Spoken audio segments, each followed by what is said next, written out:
Welcome back to my channel. Sembari menunggu P3K, kita belajar tentang soal-soalnya.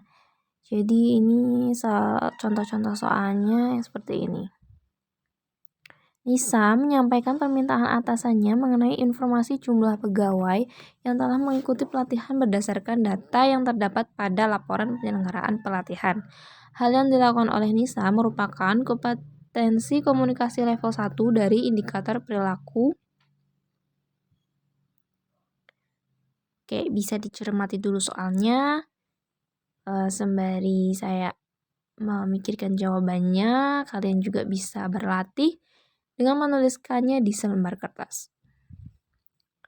Oke, jadi yang A menyelesaikan tugas dengan tuntas, B memastikan pemahaman yang sama atas instruksi yang diterima atau diberikan, C mampu melaksanakan kegiatan surat menyurat sesuai tata naskah organisasi, D menyampaikan data pikiran atau pendapat dengan jelas, singkat, dan tepat dengan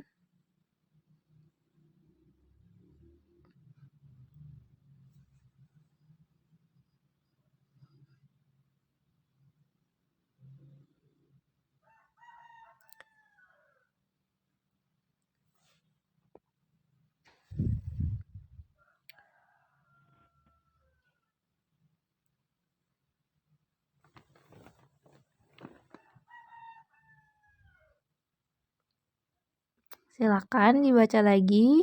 Nah, ini dengan menggunakan cara yang sesuai dan logis. Oke, dan jawabannya adalah yang terakhir itu ya. Menyampaikan. Oke, lanjut. Dalam kamus kompetensi manajerial Menpan RB nomor 38 tahun 2017 level 1 pada kompetensi komunikasi adalah A. Berkomunikasi secara asertif, B. Mampu mengemukakan pemikiran multidimensi, C. Aktif menjalankan komunikasi, D. Menyampaikan informasi. Oke, ternyata jawabannya menyampaikan informasi dengan jelas, lengkap. Bisa dicermati lagi soalnya. Pemahaman yang sama. Oke. Berikut merupakan contoh perilaku dari indikator perilaku memastikan pemahaman yang sama atas instruksi yang diterima atau diberikan. A. Menggunakan bahasa Indonesia yang baik dan benar serta sopan.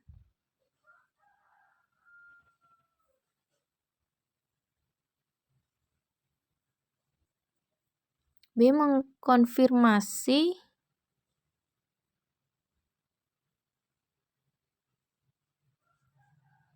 perintah dari atasan sebelum melaksanakan tugas. Atau C. Mampu membuat nota dinas dengan bahasa Indonesia yang baik. Atau D. Memberikan informasi yang benar. Mungkin bisa dicermati lagi soalnya lalu dipilih jawabannya.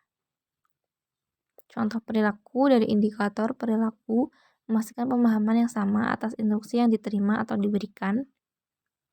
Berarti jawabannya adalah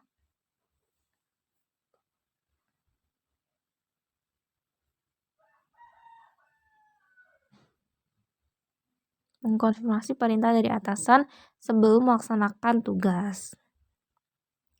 Soal berikutnya, berikut yang bukan merupakan bagian dari definisi komunikasi menurut Permenpan RB nomor 38 tahun 2017 adalah A. Kemampuan untuk menerangkan gagasan secara jelas, sistematis, dan cara-cara yang sesuai baik. B. Kemampuan untuk menjalin, membina hubungan kerja yang efektif. C. Kemampuan untuk mempersuasi, meyakinkan, dan membujuk orang lain dalam rangka mencapai tujuan organisasi. Atau D. Kemampuan untuk mendengarkan secara aktif dan efektif. Oke, cermati lagi soalnya. Maka bisa diketahui bahwa ini sudah ada materinya. Pilih saja jawabannya, tidak masalah jika masih salah ya, karena masih belajar. Namun nanti saat ketika ujian diharapkan menjawab soal dengan jawaban yang tepat.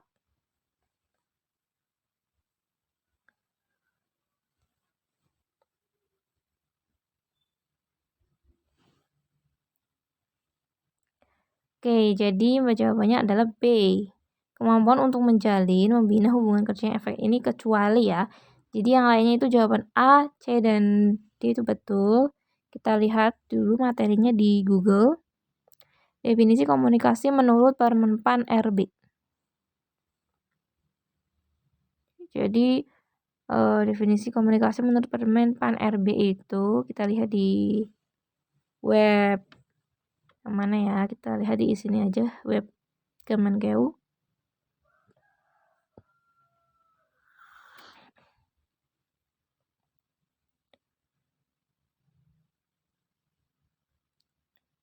Situ juga materinya ada banyak. Memang kalau belajar itu kita harus benar-benar mendalami apa mau soalnya, materi soalnya. Kalau memang tidak tahu ya kita cari satu persatu. Bila perlu kita buat soal lagi sendiri.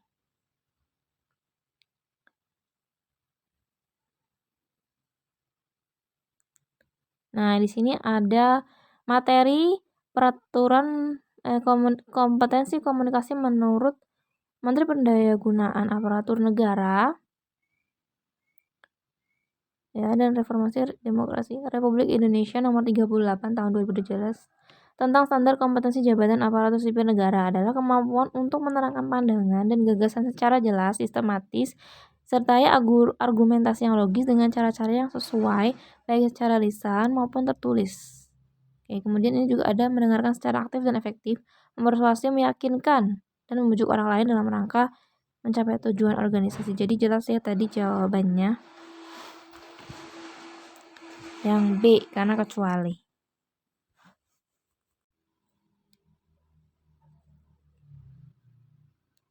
Oke, soal selanjutnya. Memeriksa SPM dari Satker dengan tak lupa meminta ADK-nya memenuhi indikator perilaku kompetensi orientasi pada hasil level 1 yaitu A. Berupaya mencapai standar kerja yang lebih tinggi. B. Bersedia menerima masukan untuk cara bekerja yang lebih efektif dan efisien. Atau C. Menyelesaikan tugas dengan tuntas dan dapat diandalkan, atau D. Bekerja dengan teliti dan hati-hati guna meminimalkan kesalahan. Langsung saja dijawab. Dan jawabannya adalah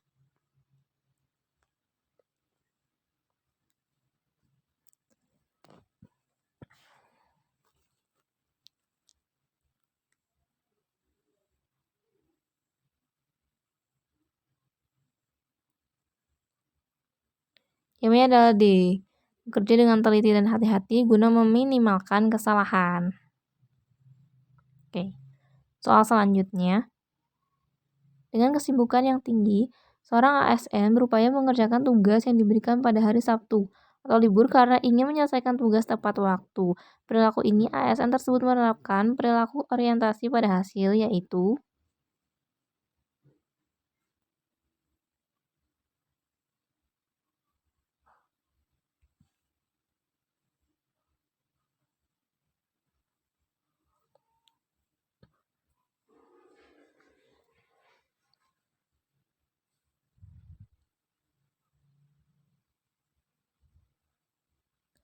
A. Mencoba metode alternatif untuk meningkatkan kinerja. B. Merupakan meningkatkan hasil kerja pribadi. Atau C. Menetapkan target kerja yang menantang. Atau D. Bertanggung jawab untuk memenuhi standar kerja. Oke, langsung saja jawabannya adalah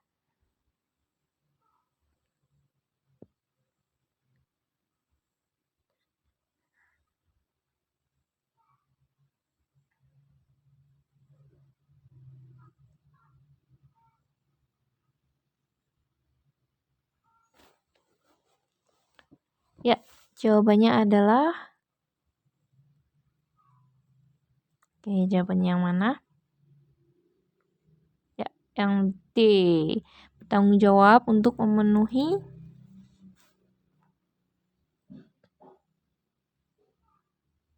standar kerja. Oke, selanjutnya.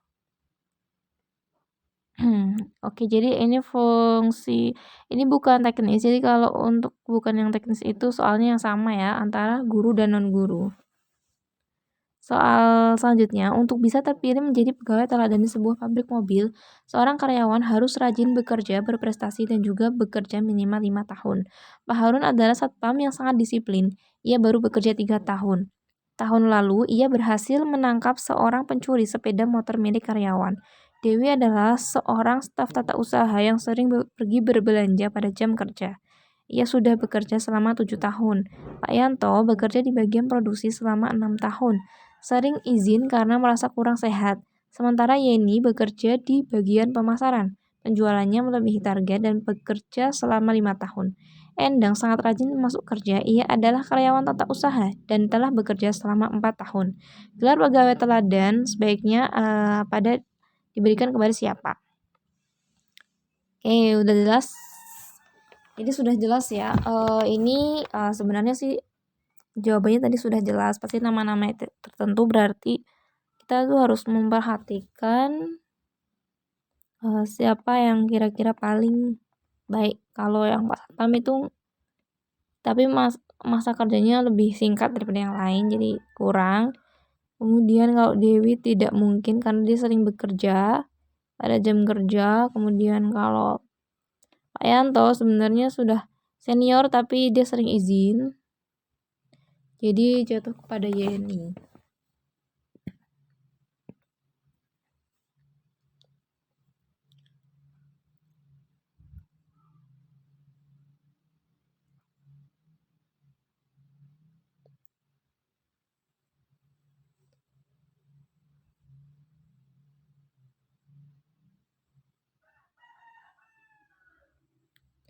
Oke, jadi mungkin itu dulu yang bisa yang soal kali ini.